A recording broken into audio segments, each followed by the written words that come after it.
ఆనందంగా వెళ్ళిపోతాట ఊర్ధ్వలోకాలకి. ఆ మధ్యన ఒక కల వచ్చింది నాకు. ఆ కల్లో పురాణం వింటున్న మొగుడిని బయటికి తీసుకుపోయిన ఆవిడ, పురాణం విన్నాయన ఇద్దరు చచ్చిపోయారు. చచ్చిపోయిన మాట నిజమే, ఇద్దరు ఏలూరులోనే పోయారు. భార్యామణి మొగుడిని చెవులుచుకు లాక్కుపోయింది సినిమా కోసం. ఆవిడనేమో యమకింకరులు భయంకరమైన మార్గంలో ఈడ్చుకుపోతున్నారు. భర్తగారు దివ్య విమానం ఎక్కి బ్రహ్మలోకానికి పోతున్నాడు. అప్పుడు మొగుడిని, అయ్యో నేను నిన్ను సినిమాకి తీసుకెళ్ళానుగా, నన్ను తీసుకెళ్ళడమే నరకం నుంచి బ్రహ్మలోకానికి అని అడిగింది.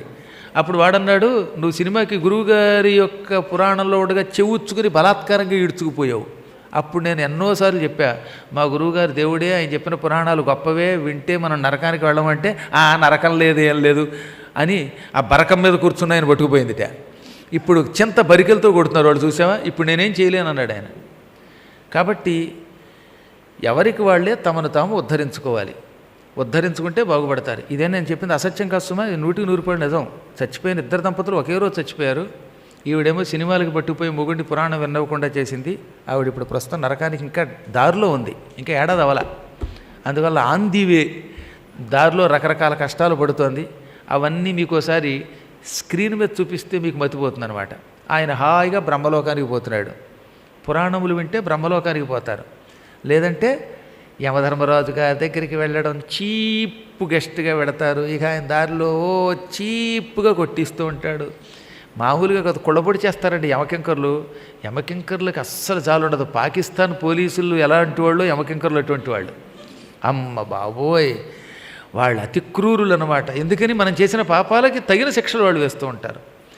నవ్వుతూ పాపాలు చేస్తారు, ఏడుస్తూ అనుభవిస్తారు. భగవంతుడు మనకి ఎన్ని మార్గాలు ఇచ్చాడో తెలిసిన, కొంచెం నమ్మకం, కొంత శ్రద్ధ, కొంత భక్తి కలిగి వాటిని అనుష్ఠానం చేసి విని మనం తరించవచ్చు. పురాణం వినడానికి పెద్ద ఖర్చే ఉంది. ఇప్పుడు మీకు కొంతమంది ఆటోల్లో వస్తున్నారు, ఆటోకి మహా అయితే 50 100 ఖర్చు పెట్టారు. ఈ ఖర్చు ఆటోకి పెట్టకపోయినా మీరు రేపొద్దున ఇంకో దానికైనా ఖర్చు పెట్టక తప్పదు.